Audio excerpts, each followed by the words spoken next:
Señor. Esto lo pedimos en el nombre de Jesús. Y con nosotros, nuestra hermana Luri, que está por ahí. Nuestra hermana Luri. Dios le bendiga. Dios le bendiga a todos de una manera especial. Para mí es un honor, es un placer estar en esta noche compartiendo con cada uno de ustedes, las personas que nos están escuchando y viendo a través de las distintas plataformas, Facebook, YouTube. ¿Verdad que sí? Los que estamos congregados en Zoom, reciban un abrazo de mi familia, mi esposo, mis niños. Se les ama de una manera especial. Vamos de una vez a entrar en materia para que me acompañen en estos breves minutos en que voy a estar pues compartiendo con ustedes lo que es una pequeña exhortación de la palabra de Dios. Para los que tienen Biblias, pueden buscar en sus Biblias la cita de Lucas 24, el Evangelio según San Lucas, capítulo 24, los versículos del 13 al 16. Evangelio según San Lucas, capítulo 24, en sus versículos del 13 al 16. La palabra de Dios será leída en el nombre del Padre, del Hijo y del Espíritu Santo. Amén. Y he aquí, dos de ellos iban el mismo día a una aldea llamada Emaús, que estaba a 60 estadios de Jerusalén. E iban hablando entre sí de todas aquellas cosas que habían acontecido. Sucedió que mientras hablaban y discutían entre sí, Jesús mismo se acercó y caminaba con ellos, mas los ojos de ellos estaban velados para que no le conociesen. Dios añada bendición a su palabra. Si pudiéramos poner un tema para esta pequeña exhortación de la palabra, pues pondríamos quitando el velo para que podamos reconocer a Jesús. Quitando el velo para que podamos reconocer a Jesús. Hablar de Jesús para mí realmente es más que un honor y más que un placer. Es mi personaje bíblico favorito. Sé que muchos se identifican también conmigo. Porque Jesús realmente fue un personaje, es un personaje extraordinario.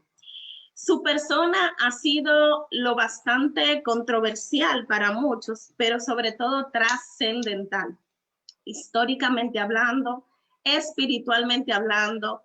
Cuando se trata de hablar de Jesús, es un tema realmente que levanta pasiones no solamente para los que le seguimos, le adoramos, le amamos con todo nuestro corazón, sino también para las personas que no creen en él, que no están de acuerdo con él, pero que en la historia su paso por la tierra ha marcado de una manera tan extraordinaria que dividió la historia en un antes y un después. Se habla de un tiempo antes de Cristo y se habla de un tiempo después de Cristo.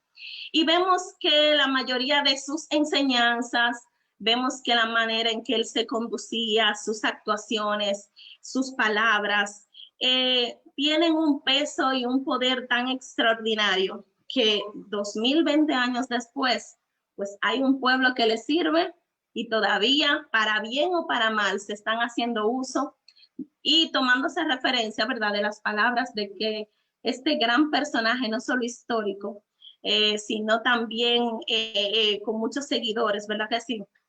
Pues hasta el día de hoy ha traído. Es realmente extraordinario lo que Jesús ha hecho en la historia. Pero vemos que Jesús nació, ¿verdad que sí? Nació de una virgen, fue engendrado a través del Espíritu Santo. Sabemos que creció, ¿verdad? Y ejerció su ministerio. Sabemos que, como dice Juan, que en el principio era el verbo, que el verbo era con Dios y que el verbo era Dios, que este Jesús no solamente era un personaje humano, sino que Dios se había despojado de su Hijo y lo había mandado a la tierra para que él, por cuanto el pecado en un hombre, el primer hombre, Adán, pues por el postrer o segundo Adán, que es Jesucristo, el pecado saliera de la humanidad. Este hombre creció, comenzó a ejercer su ministerio y en muchas ocasiones él expuso a sus discípulos y a los demás seguidores que tenía de que él tenía que padecer, tenía que ser muerto a manos de aquellos que no creían en él, pero que al tercer día iba a resucitar. Y en este tiempo es que se ubica el pasaje que hemos leído, que es el de los dos discípulos de Emaús, en el camino de Emaús, que es ya posterior a la resurrección de Jesús, que Jesús se le aparece en el camino de Emaús. Emaús era una aldea que se encontraba a 60 kilómetros de Jerusalén, llamada Emaús, que significa aguas tibias. El punto exacto de su referencia en la actualidad se desconoce, pero se asume que está al noroeste de la Tierra Santa. Estos discípulos habían escuchado las enseñanzas de Jesús, habían estado con él, habían experimentado cada uno de sus milagros, habían conocido, habían durado un tiempo con Jesús, uno de ellos llamado Cleofas. Entonces, llama la atención cuando nosotros leemos el texto bíblico, cómo una persona que te conozca de un tiempo, 3 años, 2 años, aún de 6 meses, una semana, ¿cómo va a ser que una persona muera el viernes, por así decir, viernes al atardecer, y el domingo resucite y que no conozcan a esa persona? Llama la atención, o sea, ¿cómo es que estas dos personas que se encontraron con Jesús no pudieron reconocer su rostro? Cabe destacar que Jesús resucitó con el mismo cuerpo que él murió.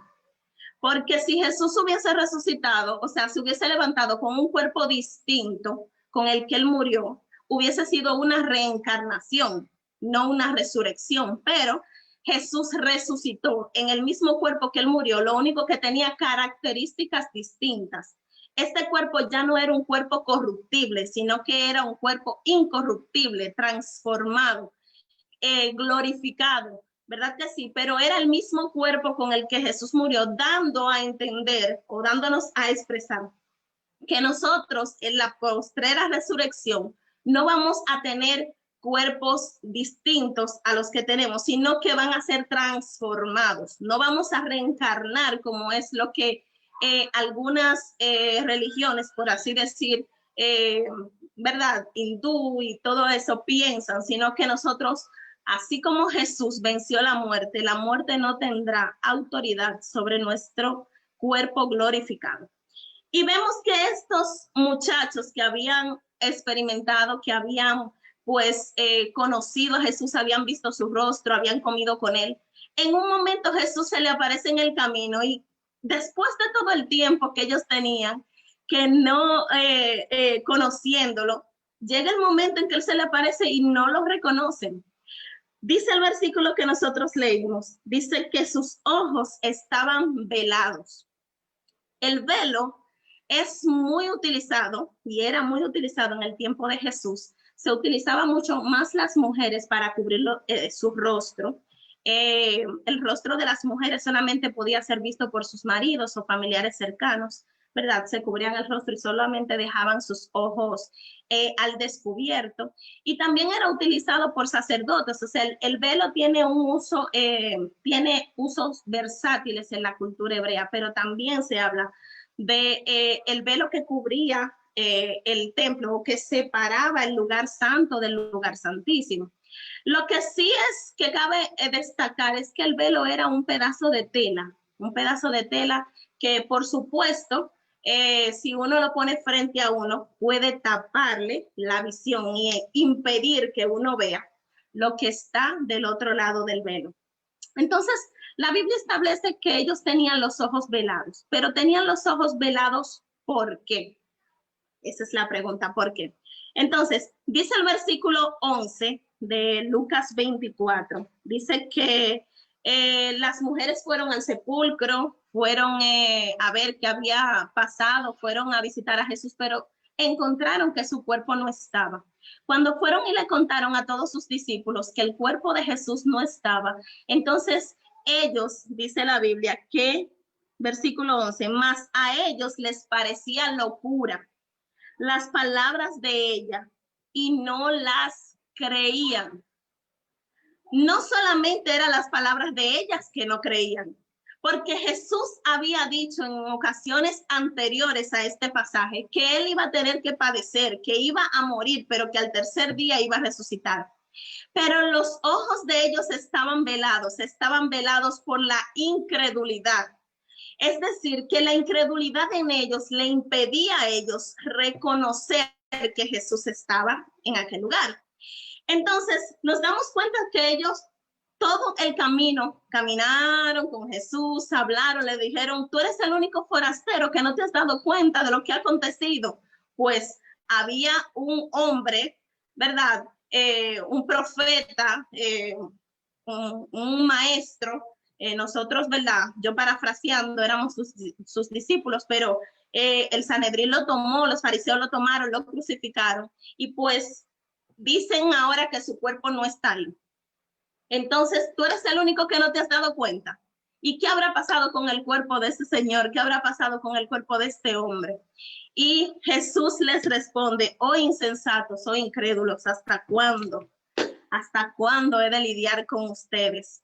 Pero había algo especial en la atmósfera y ellos le invitaron a Jesús a decir y le dijeron, pues quédate, no sigas el camino, sino que quédate esta noche con nosotros y luego tú te vas. Y establece la palabra de Dios que Jesús decidió quedarse con ellos y que entrando con ellos tomó el pan y lo partió.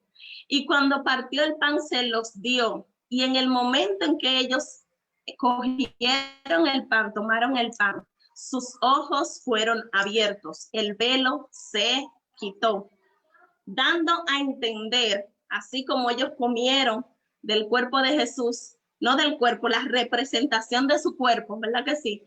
Que es el pan en la Santa Cena, volvió a cenar con ellos y el velo fue quitado de sus ojos. En esta ocasión, el velo que estaba impidiendo que ellos reconocieran a Jesús era el velo de la incredulidad.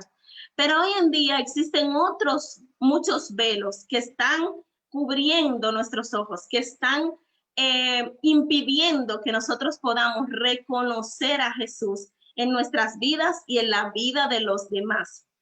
Tal es el caso del velo del prejuicio, ¿verdad que sí? El velo del prejuicio. ¿Qué es el prejuicio? El prejuicio es cuando uno tiene una predisposición a la idea ajena o se hace un juicio previo en cuanto a una cosa o una persona.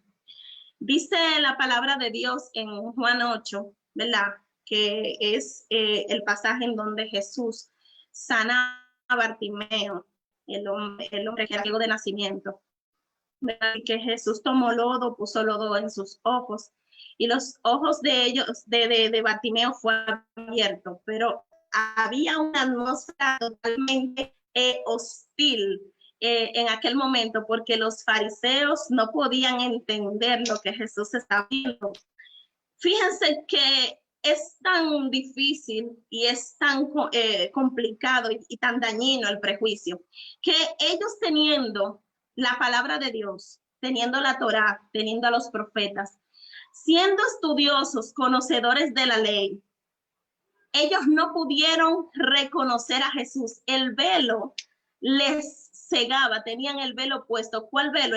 El velo del prejuicio. Los fariseos no podían entender cómo aquel hombre salía de la nada, hacía tantas maravillas, hacía tantos milagros, iba a los oprimidos, hablaba con los pecadores, hacía cuantas cosas para ellos, era algo que no podía hacer. Y es que los fariseos no podían entender, no podían comprender, porque el Jesús que ellos estaban esperando no era el Jesús que se había manifestado. Entonces, a veces esto sucede mucho en el pueblo de Dios, que cuando vemos la manifestación, cuando vemos que crece o se levanta, ¿verdad que sí? Un pensamiento, una acción que va en contra de nuestros ideales, ojo, no en contra de la palabra de Dios, no en contra de la palabra, sino en contra de nuestros ideales, de nuestros conceptos, de nuestros pensamientos, de nuestra sabiduría o de nuestro conocimiento. Lo que hacemos es que nos prejuiciamos. Y ese prejuicio crea en nosotros un velo que nos impide ver a Jesús obrar en muchas áreas de la vida. ¿Saben qué pienso yo? Yo pienso que si nosotros hoy en día viéramos al Jesús de la Biblia andar libremente por las calles, haciendo su ministerio como él solía hacerlo, juntándose con los pecadores como él sabía hacerlo, multiplicando panes y peces, ¿verdad que sí? Y yendo a fiesta de bodas, convirtiendo el agua en vino, etcétera, etcétera, todo lo que la Biblia establece que Jesús hacía. Yo sé que habemos muchos en este tiempo que fácilmente crucificaríamos de nuevo a Jesús. Claro que sí, lo crucificaríamos de nuevo y ustedes me dirán, ¿y cómo es posible que tú digas eso? Sí, lo crucificaríamos porque todo lo que choca con nuestro concepto, con nuestra manera de vivir o con nuestra manera de interpretar ciertas cosas, nosotros lo que hacemos es que lo rechazamos. Y ni siquiera damos el beneficio de la duda, ni siquiera vamos al manual más seguro que es la palabra de Dios, sino que simplemente ponemos el velo. Y lo que hacemos es que nos prejuiciamos y comenzamos a atacar y comenzamos a... Fíjense que la palabra de Dios dice en Hechos, creo que hablando Gamaliel, decía que cuando fueron tratando de disuadir a los discípulos, tratando de dispersarlos, de separarlos, él dijo, oigan, espérense, si eso es de Dios, eso va a prosperar, eso va a seguir, ustedes quieran o no quieran. Ahora, si no es de Dios, se va a desvanecer. Déjenlo tranquilo, no vaya a ser que ustedes se encuentren luchando con el mismo Dios. Gloria al Señor. Porque muchas veces los prejuicios lo que hacen es que nos ciegan, nos ponen el velo.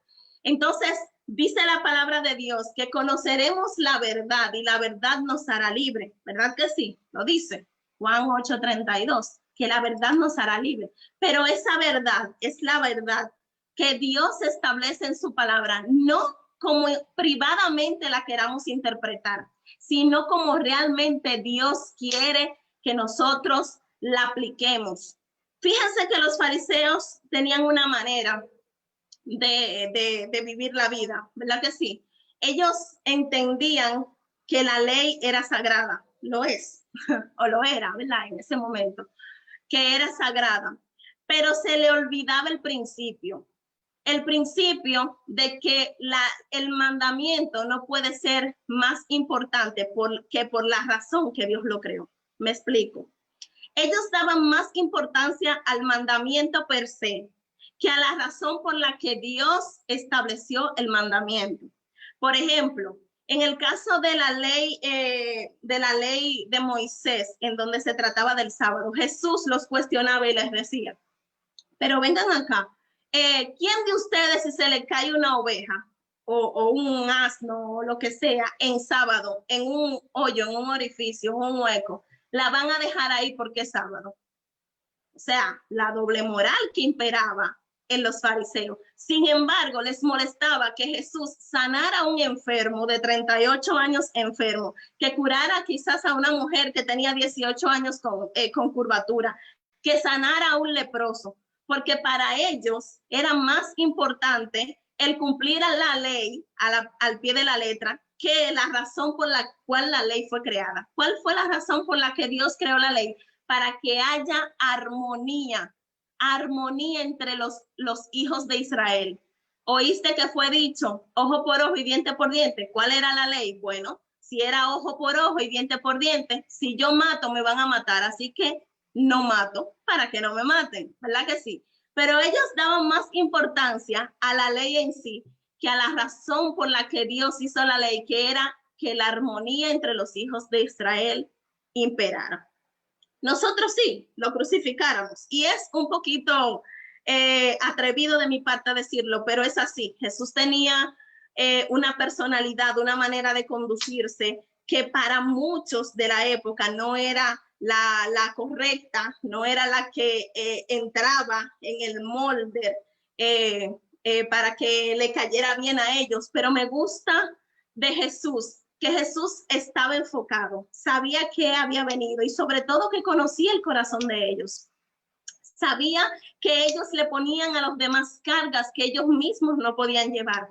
Entonces, este prejuicio que se creaba en los fariseos impidió, puso un velo en los ojos de ellos, le impidió que aún conociendo las escrituras, aún sabiendo lo que la ley de Moisés y los profetas habían dicho de Jesús, no pudieron reconocer que él era el Mesías enviado y por tanto no tuvieron acceso a esa gran salvación que Jesús trajo consigo cuando vino a la tierra.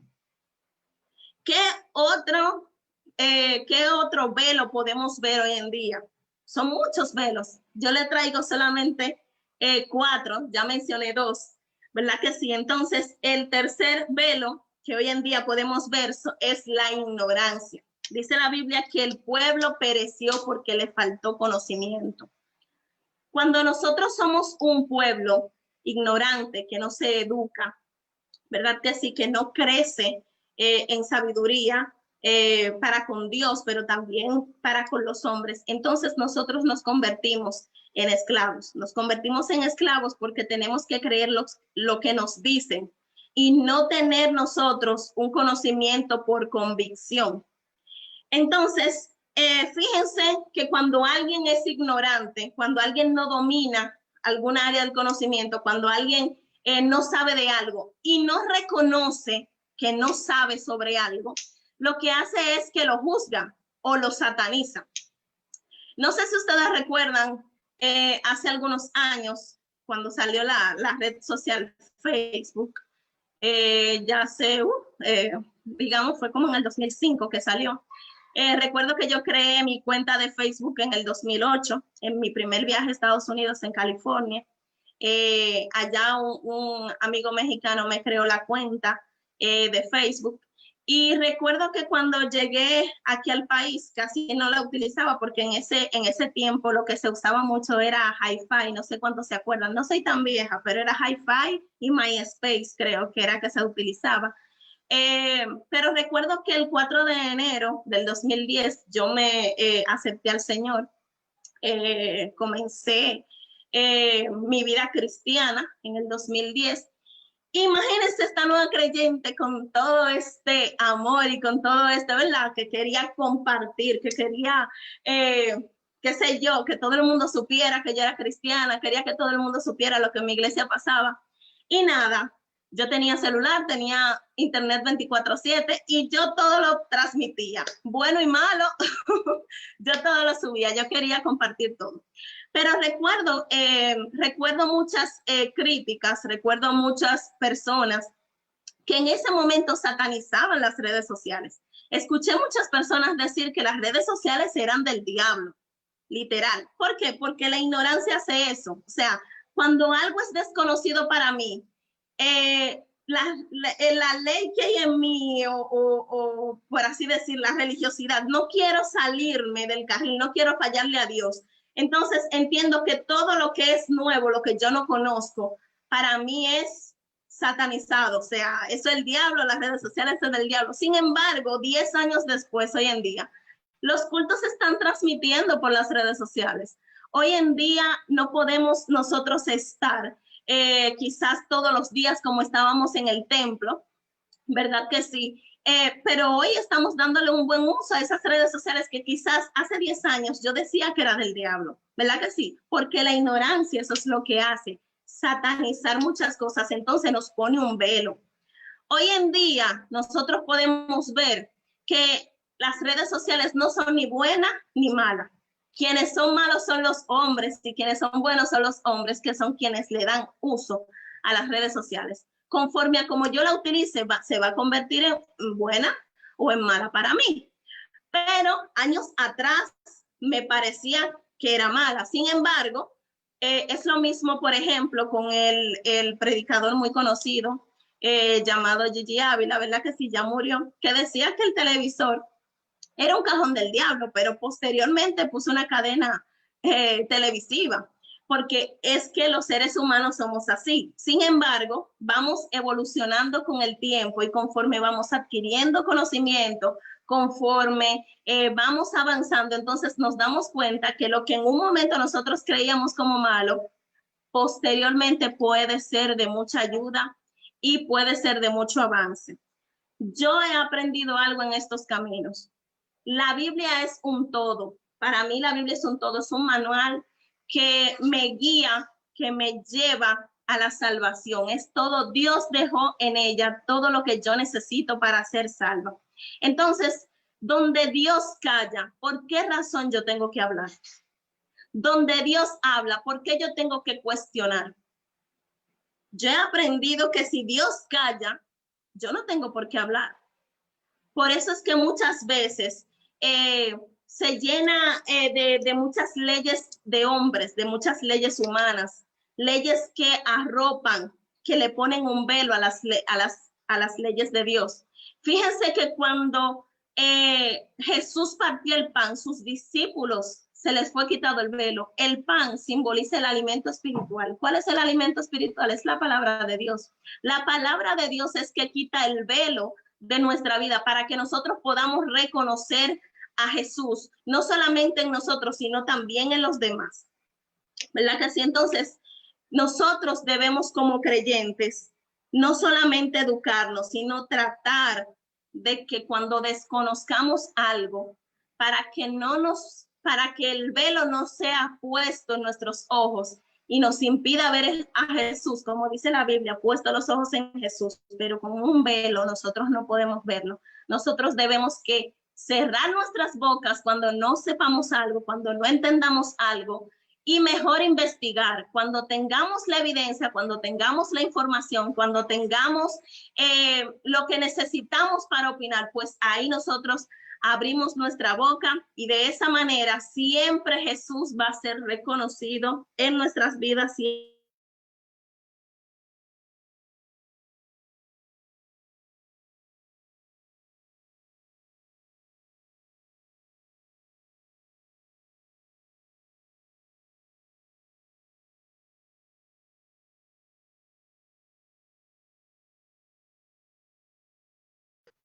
¿Me ve?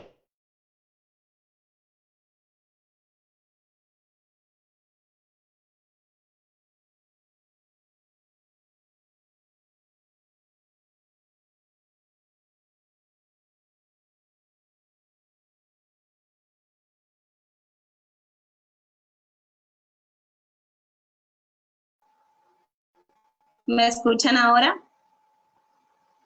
Ok, continúo. Amén. Entonces, el cuarto y último, ya para concluir, ¿verdad? Es el velo de el sistema. Velados por el sistema, el velo que nos pone el sistema. Fíjense que cuando nosotros ponemos la esperanza en el sistema, nosotros fácilmente podemos ir en declive, pues como mismo está el sistema. Cuando me refiero al sistema, me refiero al Estado, me refiero a la sociedad. Cuando nosotros ponemos nuestra esperanza, nuestra mirada, ¿verdad que sí? En lo que es el sistema, nosotros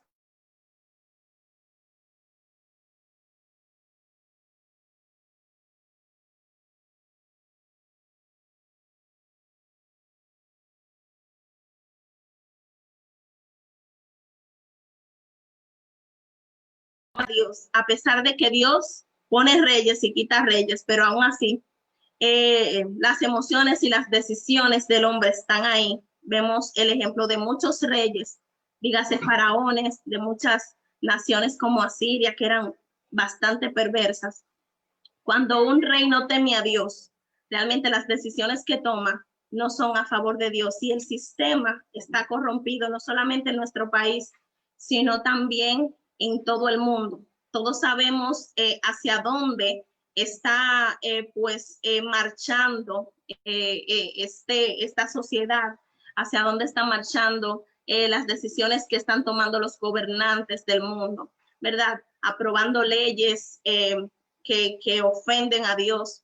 Entonces, nosotros como creyentes cuando nos constituimos amigos del sistema, amigos del mundo, inmediatamente nos constituimos enemigos de Dios. Entonces esto pone un velo que nos separa.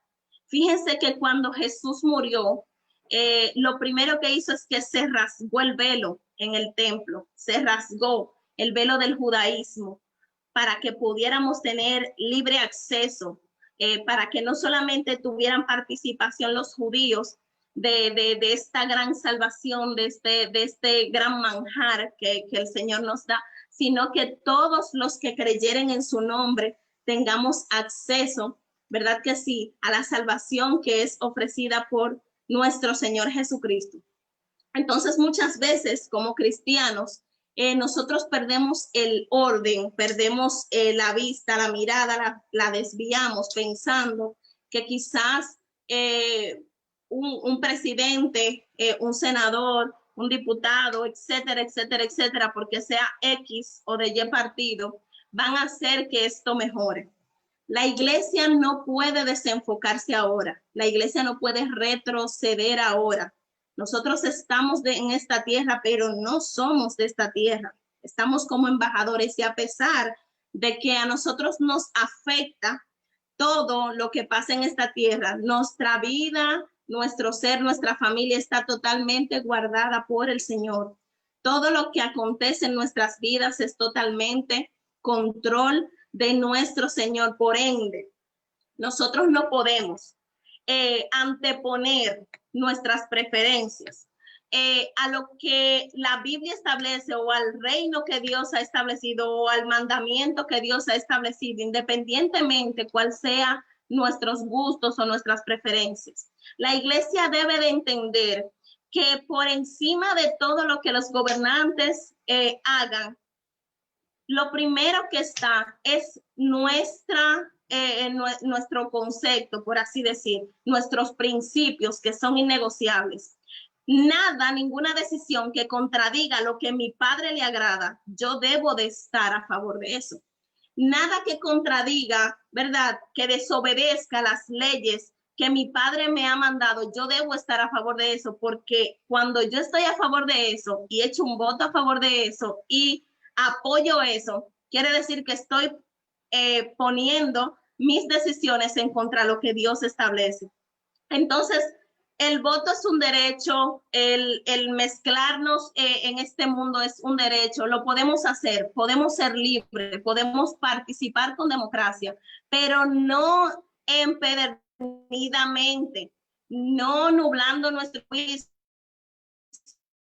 no simplemente pensando que X o Y. Mi preferencia por encima de todo es Cristo y lo que Él establece en su palabra. Entonces, la congenialidad con el sistema pone en nosotros un velo que nos impide reconocer a Jesús, porque la sociedad es que tiene que reconocer en nosotros a Jesús, porque la sociedad es que tiene que ver en nosotros que nosotros estamos publicando, exponiendo, pregonando lo que Jesús dejó en su palabra, lo que Dios quiere que sea, independientemente de que sea X o Y quien esté ahí. La iglesia no puede quedarse callada porque el que calla otorga. Independientemente que sea amarillo, que sea verde, que sea morado, que sea blanco, que sea rosado, no importa quién sea, nosotros somos la iglesia. ¿Qué color tenemos? El color de Cristo. Independientemente de quién esté o no legislando, gobernando, independientemente de eso, nosotros tenemos que representar a quien nosotros decimos que nosotros le servimos. No podemos partidizarnos, no podemos parcializarnos. Nuestra parcialización debe de ser por Jesucristo, su palabra y lo que Dios ha establecido que Él quiere que se haga. Siempre hablando sin temor, como hacía Elías, que fue donde Acab y le dijo, óyeme, Acab, tú estás haciendo esto y lo otro con Israel. Al mismo rey fue y se lo dijo, sí, tú estás yendo tras Baales, estás yendo tras idolatría tiene que parar, porque si no es por mi palabra no va a haber lluvia. Se necesitan gente que se amarren bien los pantalones, que se amarren bien la falda y que salgan a pregonar lo que Cristo diga, independientemente de la sociedad diga, porque la sociedad siempre va a hablar. Cuando un inconverso habla para decir sí al aborto, para decir sí a la homosexualidad, para decir sí a la ideología de género, eso es libertad de expresión. Pero cuando es la iglesia que quiere decir que Dios le desagrada que hayan abortos, que a Dios le desagrada que haya unión entre personas del mismo sexo, entonces eso es homofobia, eso es qué sé yo, religiosidad, eso es lo que sea. Pues sí lo soy, no me importa. Yo tengo que pregonar y defender lo que mi padre quiere que yo pregone y quiere que yo defienda. Entonces, si el velo, porque el congraciarnos con el sistema nos pone un velo y nos aleja de Jesús, nosotros como iglesia tenemos que estar claros. Los tiempos ya estamos cerca de la redención del pueblo de Dios. Dice la palabra de Dios, porque a veces la esperanza se nos va y nos cansamos de esperar y decimos, bueno, Cristo está viniendo desde que yo nací y no termina de venir. Pero Pedro contesta en su carta y dice que el Señor no retarda sus promesas si es que algunos las tienen por tardanza, sino es que es bueno para con todos, no queriendo que nadie se pierda, sino que todos procedan al arrepentimiento. Lo que nosotros tomamos como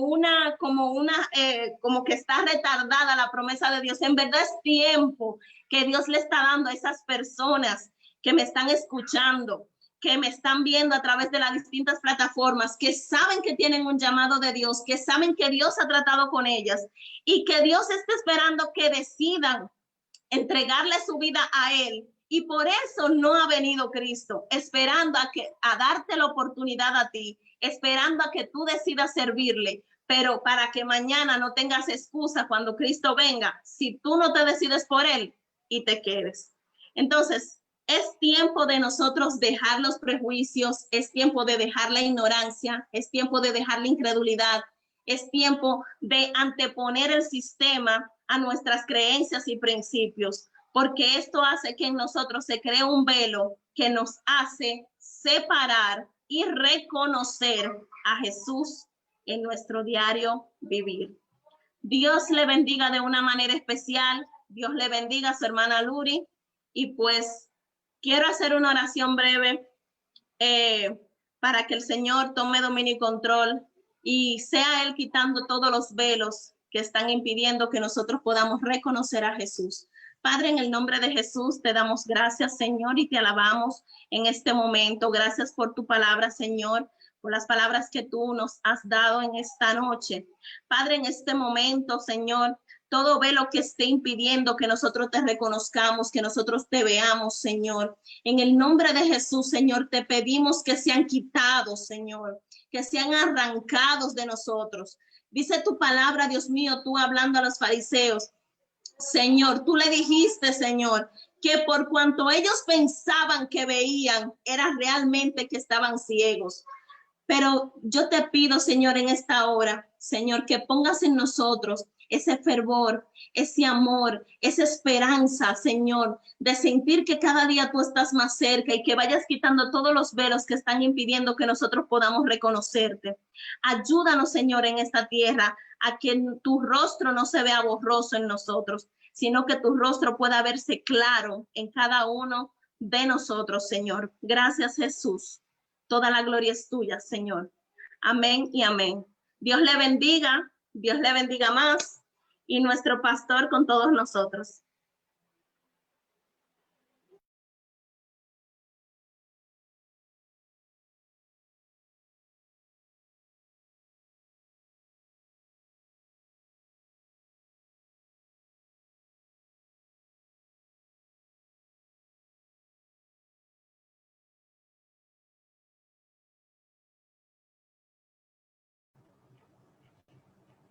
No se lo pueden quitar ahí.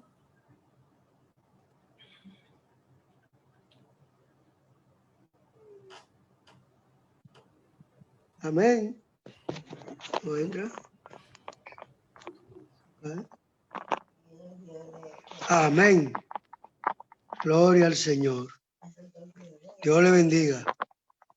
Dios le bendiga a todos y a todas. Gloria a Dios. Bendito el Señor. Si alguien tiene alguno de esos velos, todavía, debe orar al Señor para que se lo quite. Y el último es más peligroso para la juventud. La Biblia dice que el mundo pasa, es el sistema y sus deseos, mas el que hace la voluntad de Dios permanece para siempre. El mundo muy atractivo es uno de los enemigos más fuertes que tenemos los cristianos. El sistema, el mundo. Dice Pablo, no conforméis a este siglo. No nos conformemos a este siglo. Ese siglo pasa, pero el que está en Cristo permanece para siempre. Dios bendiga, hermana Luri. Buena reflexión, buena exhortación. Aleluya. Esperamos que la juventud principalmente, amén, lo haya asimilado bien y entendido y ponerlo en práctica. Que no se deje atraer por el sistema que está totalmente corrompido. Gloria a Dios. Bien, para los que están conectados, amén, queremos informarles, amén, amén, Rubén. Amén, amén. Ahora sí, le escuchamos bien y lo vemos. Amén, Antes. amén. Queremos informarles a los que están conectados por ambas plataformas, Zoom y Facebook, que estamos en temporada de tormenta Laura. Para esta noche y la madrugada se prevé muchas lluvias y vientos. Amén. Hemos puesto un mensaje de voz por las redes, Zoom y WhatsApp, que dependiendo de la situación, como amanezca, los cultos se celebrarían. Si amanece lloviendo y con vientos, de hecho, queda suspendidos los cultos, porque no vamos a arriesgarnos a que un árbol, cualquier cosa, nos atropelle. Por tanto, debemos permanecer en casa. Como estas tormentas estos fenómenos son variables, cambian de ruta muy fácil, es probable que no pase nada esta noche y tú amanezcas bien. Si amaneció todo bien, amén, sin agua, sin viento, habrá culto. Amén, en el templo. Gloria a Dios. O sea que el culto lo para la tormenta. Si hay tormenta, no hay culto. Si no hay, hay culto. Así que Dios le bendiga mucho, Dios le guarde. La Biblia de anoche fue muy gloriosa, muy bendecida. Gloria al Señor, la tremenda presencia del Señor. Se conectaron más de 100 personas a la gloria de Dios. Esperamos que la próxima se conecten más. Amén. Gloria a Dios. Sabemos que el clima influía anoche también, lluvioso, aunque era en casa, pero se tiende a que la gente se recoja temprano y se acueste y aproveche el clima que está muy favorable. Gloria al Señor. Así que Dios le bendiga mucho, Dios le guarde. Adelante en el Señor. Y nos vemos mañana, si Dios lo permite, hermanos. Aleluya. Oramos al Señor.